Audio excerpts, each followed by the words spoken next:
All right, guys. So after taking a little bit of a break after Wild Card Weekend, I'm back and just popping in to give a quick review of the Super Bowl. Now, most, of course, weren't the biggest fans of this. If you hate Brady, you probably hated it. If you're a Chiefs fan, probably your worst nightmare. And I mean, outside of liking Brady and Gronk, or if you're a Buccaneers fan, like a real one, this game was, I mean, it was kind of boring, honestly. It wasn't close from the start. After the first few drives, I mean, Kansas City just looked outmatched. For a team that was in the Super Bowl last year, they looked very undisciplined. But when you have the experience of Gronk, who's been in 4 or 5 Super Bowls, and you got AB, who was a rookie in 2010 when the Steelers lost to the Packers, and then you got Brady, of course, his 10th Super Bowl, and now his 7th ring. That's the main reason I'm making this. Of course, I know some Patriots fans are still salty about him leaving, but he's the GOAT, and he helped us out and gave us so many wins over the years. Over 200 wins with us. I don't blame him for leaving. If I could go to an all-star team and get paid money to live in the better weather, I mean, he's accomplished everything he was going to up in New England. Might as well have some fun the last few years of his career. But I knew when he signed that they had a chance at running the table. I didn't think it would be this year, though. I think it would be next year. But as for fun, my prediction at the start of the year was Bucks Patriots Super Bowl. Now, looking back at it, I don't know why I picked New England. I guess I'm a bit of a homer, but at least Tampa Bay was right. Kansas City, props to him. Mahomes had some of the best incompletions I've ever seen.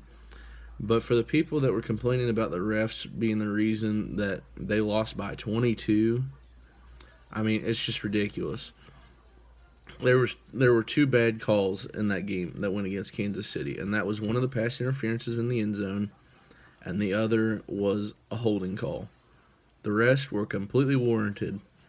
There were off-the-field penalties like Matthew and Chris Jones. I mean, blame Brady and the Bucks for that one, I guess. But I mean, it's just dumb. People will always find an excuse, and I mean, seeing Brady get his 7th and Gronk get his 4th was just a great experience for someone who grew up watching them. Hurt a little bit that it wasn't in blue and red, but we'll take it.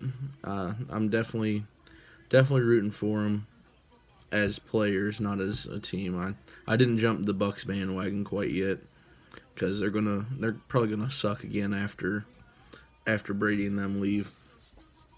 But for the next year or two, I mean, gonna have a soft spot in my heart, I guess. But yeah, halftime show was all right.